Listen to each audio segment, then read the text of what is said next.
ನಮಸ್ಕಾರ ಕೃಷಿಗೆ ಸ್ವಾಗತ. ನಾನು ಅನಿತಾ. ರಾಜ್ಯದಲ್ಲಿ 27 ಜಿಲ್ಲೆಗಳ 178 ತಾಲೂಕುಗಳಲ್ಲಿ ತೀವ್ರ ಮಳೆ ಕೊರತೆ ಹಾಗೂ ಬರ ಪರಿಸ್ಥಿತಿ ತಲೆದೋರಿರುವ ಹಿನ್ನೆಲೆಯಲ್ಲಿ ಮೋಡ ಬಿತ್ತನೆ ಮಾಡಲು ಕರ್ನಾಟಕ ಸರ್ಕಾರ ಮಹತ್ವದ ನಿರ್ಧಾರವನ್ನು ಕೈಗೊಂಡಿದೆ. 60 ದಿನಗಳಲ್ಲಿ 200 ಗಂಟೆಗಳ ವೈಮಾನಿಕ ಹಾರಾಟದ ಮೂಲಕ ಈ ಯೋಜನೆಯನ್ನ ಕೈಗೊಳ್ಳಲು ಒಟ್ಟು 28 ಕೋಟಿ 52 ಲಕ್ಷ ರೂಪಾಯಿ ವೆಚ್ಚಕ್ಕೆ ಆಡಳಿತಾತ್ಮಕ ಅನುಮೋದನೆಯನ್ನ ನೀಡಲಾಗಿದೆ. ಜನಪ್ರತಿನಿಧಿಗಳ ಮನವಿಯ ಮೇರೆಗೆ ಜಲಸಂಪನ್ಮೂಲ ಇಲಾಖೆಯು ಆದೇಶ ಹೊರಡಿಸಿದ್ದು, KSNDMC ಸಂಸ್ಥೆಯು ಈ ಯೋಜನೆಯ ತಾಂತ್ರಿಕ ಉಸ್ತುವಾರಿ ಮತ್ತು ಮೌಲ್ಯಮಾಪನ ನಿರ್ವಹಿಸಲಿದೆ. ರಾಜ್ಯದಲ್ಲಿ ಮುಂಗಾರು ಕೊರತೆಯಿಂದಾಗಿ ತೀವ್ರ ಬರಗಾಲದ ಪರಿಸ್ಥಿತಿ ಸೃಷ್ಟಿಯಾಗುತ್ತಿರುವ ಹೊತ್ತಿನಲ್ಲಿ ಮೋಡಗಳನ್ನು ಆಕರ್ಷಿಸಿ ಮಳೆ ಸುರಿಸುವ ಪ್ರಯತ್ನವಾಗಿ ಮೋಡ ಬಿತ್ತನೆ ಮಾಡಲು ರಾಜ್ಯ ಸರ್ಕಾರ ತೀರ್ಮಾನಿಸಿದೆ.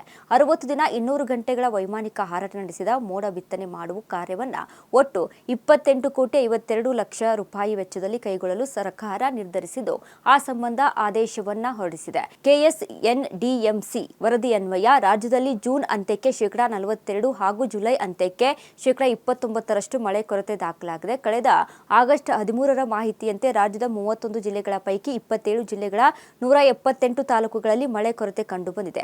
ಆ ಹಿನ್ನೆಲೆಯಲ್ಲಿ ಕಲಬುರಗಿ, ಬೆಳಗಾವಿ ಹಾಗೂ ಬೆಂಗಳೂರು ಪ್ರಾದೇಶಿಕ ವಿಭಾಗ ಮಟ್ಟದಲ್ಲಿ ಮುಖ್ಯಮಂತ್ರಿಗಳ ಅಧ್ಯಕ್ಷತೆಯಲ್ಲಿ ನಡೆದ ಸಭೆಗಳಲ್ಲಿ ಪ್ರಸಕ್ತ ಜಲ ವರ್ಷದಲ್ಲಿ ಮಳೆ ಕೊರತೆ ಹಿನ್ನೆಲೆಯಲ್ಲಿ ಮೋಡ ಬಿತ್ತನೆ ಕೈಗೊಳ್ಳುವಂತೆ ಜನಪ್ರತಿನಿಧಿಗಳು ಮನವಿಯನ್ನ ಮಾಡಿದ್ರು.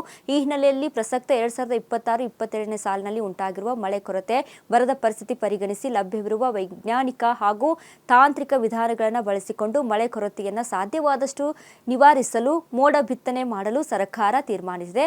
ಆದೇಶದಲ್ಲಿ ಏನಿದೆ ಅಂತ ನೋಡೋದಾದ್ರೆ, ಮೋಡ ಬಿತ್ತನೆ ಕಾರ್ಯಕ್ರಮದ ಯಶಸ್ವಿ ಅನುಷ್ಠಾನಕ್ಕಾಗಿ ಅಂದಾಜು ಪಟ್ಟಿಯ ತಾಂತ್ರಿಕ ಪರಿಶೀಲನೆ ನಡೆಸಿ ವೈಜ್ಞಾನಿಕ ಮೇಲ್ವಿಚಾರಣೆ ಮತ್ತು ಕಾರ್ಯಾಚರಣೆಯ ನಂತರದ ಮೌಲ್ಯಮಾಪನ ಹಾಗೂ ಬಿಲ್ ಸರ್ಟಿಫಿಕೇಶನ್ ಪ್ರತಿಕ್ರಿಯಿಸಲು ಕರ್ನಾಟಕ ರಾಜ್ಯ ನೈಸರ್ಗಿಕ ವಿಕೋಪ ಮೇಲ್ವಿಚಾರಣಾ ಕೇಂದ್ರ ವತಿಯಿಂದ ಕೈಗೊಳ್ಳಬೇಕೆಂದು ಆದೇಶದಲ್ಲಿ ತಿಳಿಸಲಾಗಿದೆ. ಜಲಸಂಪನ್ಮೂಲ ಇಲಾಖೆಯ ಕರ್ನಾಟಕ ನೀರಾವರಿ ನಿಗಮಕ್ಕೆ ನೀಡಲಾಗಿರುವ ವಿಶೇಷ ಅನುದಾನದಲ್ಲಿ ಉದ್ದೇಶಿತ ಯೋಜನೆಯ ಆಡಳಿತಾತ್ಮಕ ವಿಷಯಗಳು, ಬಿಲ್ ಪಾವತಿ ಸೇರಿದಂತೆ ಇತರೆ ಹಣಕಾಸು ವಿಷಯಗಳನ್ನು ನಿಯಮಾನುಸಾರ ಕೈಗೊಳ್ಳಬೇಕು ಎಂದು ಸೂಚಿಸಲಾಗಿದೆ. ಕಳೆದ 13ರಂದು ನಡೆದ ಸಚಿವ ಸಂಪುಟ ಸಭೆಯ ನಿರ್ಣಯ ಹಾಗೂ ರಾಜ್ಯ ಸರ್ಕಾರದ ನಿಯಮಗಳು 1977ರ 17ನೇ ನಿಯಮದ 2ನೇ ಉಪನಿಯಮದ ವ್ಯಾಪ್ತಿಯಡಿ ಜಲಸಂಪನ್ಮೂಲ ಇಲಾಖೆ ಈ ಆದೇಶವನ್ನು ಹೊರಡಿಸಿದೆ. ಇನ್ನು ಖ್ಯಾತಿ ಕ್ಲೈಮೇಟ್ ಮಾಡಿಫಿಕೇಶನ್ ಕನ್ಸಲ್ಟೆನ್ಸ್ ಸಂಸ್ಥೆಯಿಂದ ಪ್ರಸ್ತಾಪ ಸಲ್ಲಿಕೆ. ಇನ್ನು ಸ್ಥಿರ ವೆಚ್ಚ 27 ಕೋಟಿ 52 ಲಕ್ಷ ರೂಪಾಯಿ ವ್ಯತ್ಯಾಸದ ವೆಚ್ಚ ಇನ್ನು 1 ಕೋಟಿ ರೂಪಾಯಿ, ಒಟ್ಟು 28 ಕೋಟಿ 52 ಲಕ್ಷ ರೂಪಾಯಿ ವೆಚ್ಚದಲ್ಲಿ ಮೋಡ ಬಿತ್ತನೆಗೆ ಆಡಳಿತಾತ್ಮಕ ಅನುಮೋದನೆ. 60 ದಿನ 200 ಗಂಟೆಗಳ ವೈಮಾನಿಕ ಹಾರಾಟ ಇದಕ್ಕೆ ಮುಖ್ಯ ಅಂಶಗಳಾಗಿದೆ.